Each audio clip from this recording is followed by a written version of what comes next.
May ituturo ako sa inyong kagilag-gilalas na teknik.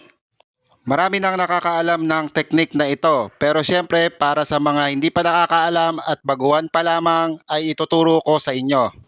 At para naman sa mga hindi nakakaintindi at hirap umunawa ng Tagalog, pero napakahihilig magmagaling sa comment section, listen to this. Please close your ears, cover your eyes, and don't open your mouth because this video is not for you, you know?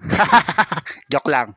Marami nang nakakalam ng kagilagilalas na teknik na ito pero hindi nila ginagawa dahil gustong matapos agad ang trabaho at ayaw na nilang mababad pa sa araw, which is wrong.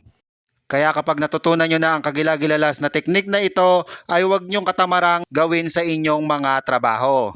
Para naman kabiliban kayo ng inyong mga amo.